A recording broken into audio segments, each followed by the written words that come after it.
Let's take a look inside a Viennese square piano, probably from the 1830s, perhaps as late as 1840. It's made, or it was made, by well-known maker André Stein, who happened to be a good friend of Beethoven's. I've done a few other earlier videos about this. You might want to watch those if you haven't seen them. You'll see it in an earlier stage of restoration. Viennese squares seem to be relatively rare. Certainly English squares are the best known and most numerous, I think. And then of course American squares became very, very common in the 19th century. Even French squares were pretty common, but yeah, I don't know. They didn't seem to be as big a thing in Vienna with the Viennese action. Stein, I think, was probably the most prolific maker. If you look at the online database, there are he's listed about 3 times as frequently as the next most common maker from Vienna. So that it's interesting. He also seems to have gone after the export market. I think this one, for example, was exported directly to the U.S. It wasn't brought over by immigrants or anything like that. So yeah, it's I've had this for a number of years and been slowly restoring it. It's coming along. It's been playing. It isn't right now. Still some fine work to finish off. I guess I'll just go through and show the various parts.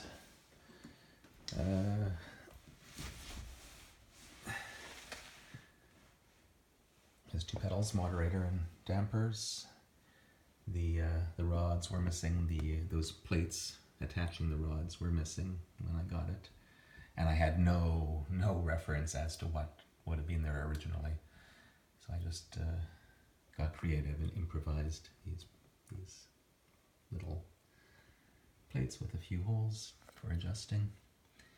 Similarly, these attachments to the trap work were missing, and again I couldn't figure out how the hell it had been attached until it finally dawned on me that there's a leather strap that goes into the lever.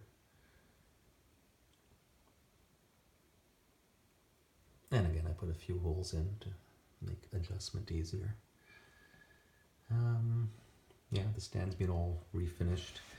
There are these silly little blocks of wood that would have been there that had popped off. I don't know if there were any designs on them originally, but I decided to get creative again and come up with something.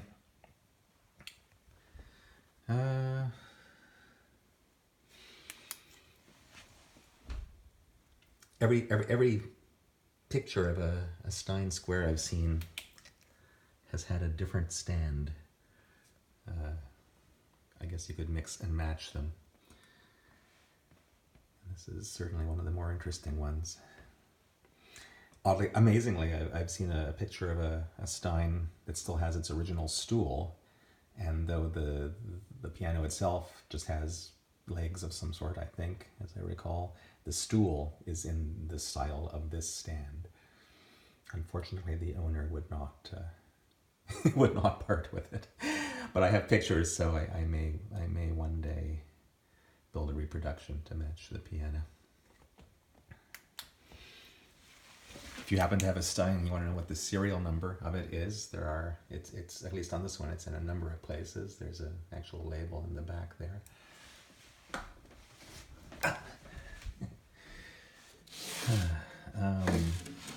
It's written right there. This is the key sled that slides the keyboard in and then raises it. It's written underneath the damper rail somewhere, probably at this end. It's written right here on the back of the action. Yeah, 921. It's written on the rear of the cover plate, wooden cover plate that goes in front of the keyboard. And maybe one or two other places.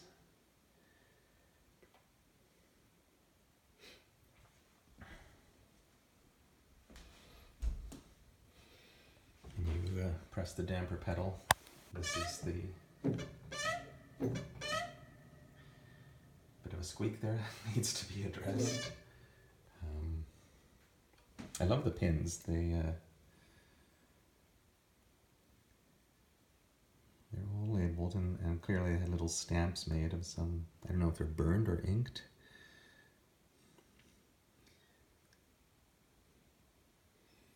But they, amazing what they could do back in the early 1800s with no power tools, no CAD, no nothing. I can't imagine building something this perfectly today.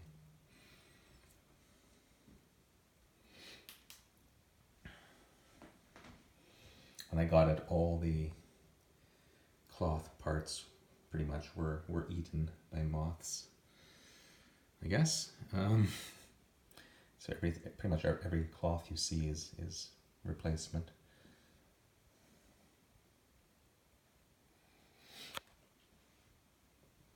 Most of the strings are original, fortunately.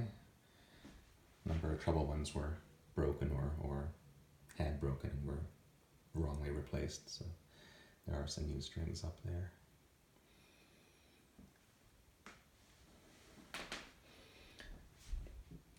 That's the moderator rail, which interposes a bit of cloth between the hammer and the string. This took a bit of effort to get working well. You can see it just slides at this end, and that slot had gotten pretty munged up and lumpy. So I ended up putting a couple strips of Delrin on the inside surfaces, I think. But then in case that wasn't enough, I wrapped it all in Teflon tape. That's the gray stuff. So it's very smooth now. Put a little bit of cloth there as a bumper so it doesn't clack when you release it. And the worst, the hardest thing, which turned out to be not that hard after all, was just getting it to work reliably, the mechanism, because as I'll show you a bit later, there's a slip joint in the trap work between the pedal and this thing, and it was slipping too much. And to get it to work, I had taken to just, if I wanted to use it, I'd get a little dropper and put a few drops of water on the joint. And it would swell the wood, and it would work for a while, a few days. Finally inspired by the concept of improving or reducing tuning pin slippage by putting a few drops of CA on the wood.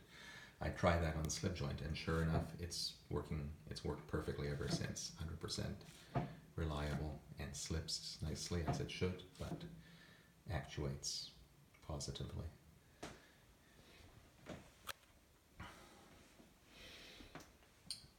Right now I'm just working on the action.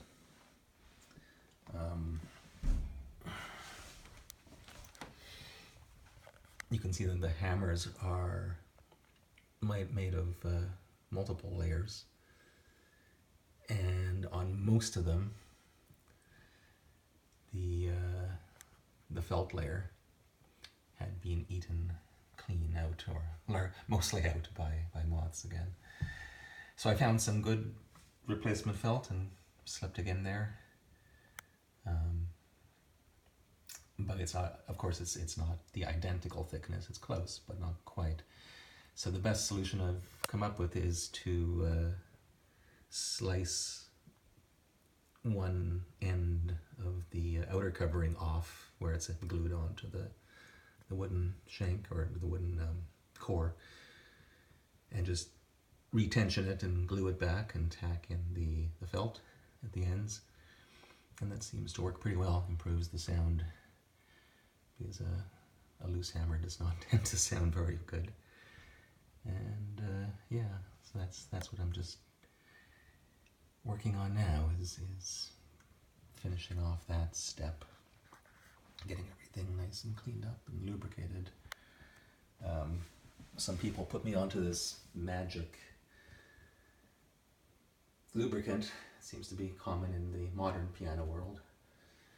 So I'll be using that on the capsules, on the hinges, or the pins there, the pivot pins. It also seems to work well.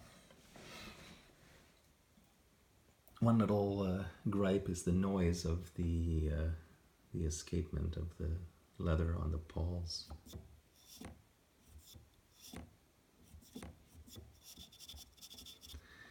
I'm not sure how bad it was originally, if it's because the leather's hardened somewhat over the years, or what. I'd rather not replace anything if I don't absolutely have to. So, although I gather it's frowned upon, I may end up putting, or at least trying, graphite or some other sort of dry lubricant on there, see if I can improve that, because it is noticeable when you're playing softly. You can see the padding that all had to be redone.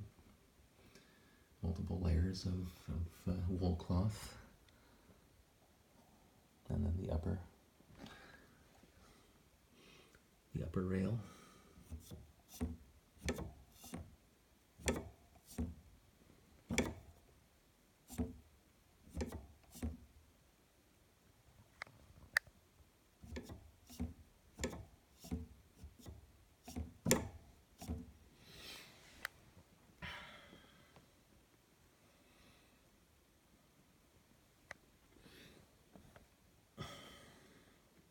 The original cloth on this comb type object was white and was all dirty and hard.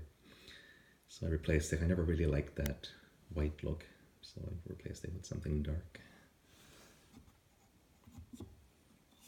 I was astounded at the amount of work that went into these things.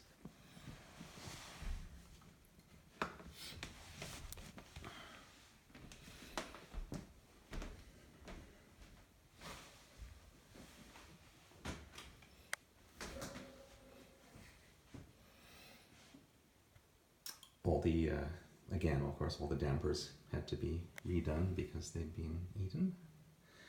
All except maybe one, I think. You can see there's a difference between the treble dampers and the bass ones. And yeah, there's that third bass one is the only one that was in good enough condition to keep. So I managed to analyze the remains of the other ones, soaking them apart. And oddly enough, you can see there's kind of wings, yellow wings at on the outside of thicker cloth, and then multiple layers of thinner cloth stacked up. And oddly enough, as far as I could tell from the dissecting ones, there are 17 layers of the inner cloth. 16 I could see, because that would be like, 4 folds. But no, 17. So I replicated that on all my reproductions. Still have to do some trimming and adjusting of all these things. The upper ones, as far as I could tell from what was left of the originals, consisted of just a couple of layers of cloth kind of stuck into these little wooden holders, so that they form a little omega type shape. I got a bit creative, so all the accidental dampers have a black layer on the outside, and all the natural ones have the white layer on the outside.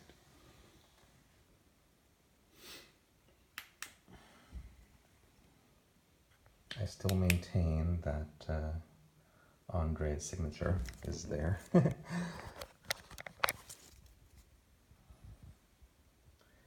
see.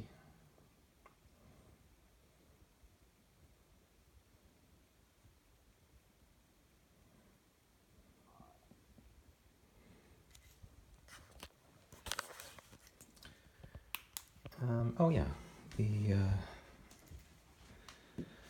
the moderator trap work.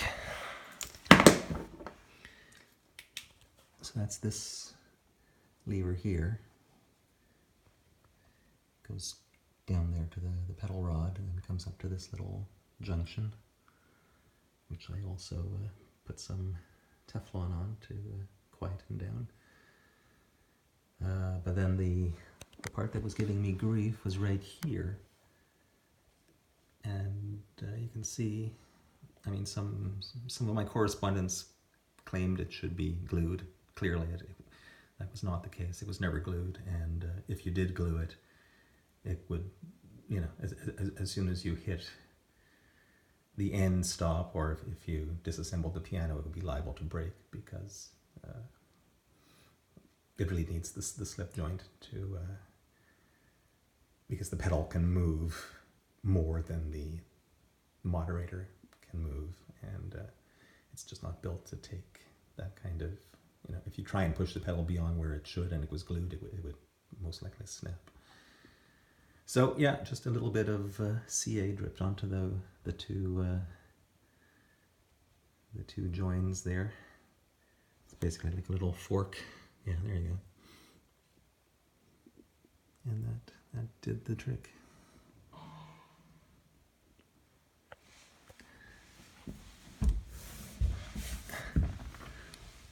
There's one original screw remaining. The rest I had to replace with the modern ones, unfortunately. Don't see that anymore.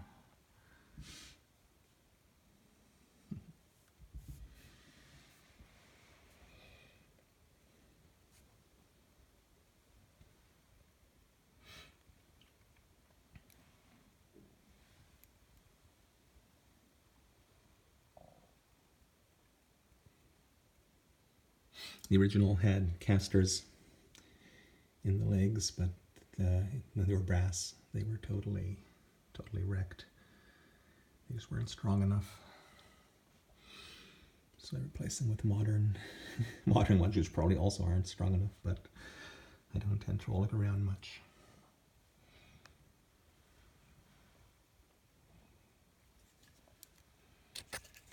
So thanks for watching. If you know more about these fairly rare Viennese squares, write about it in the comments.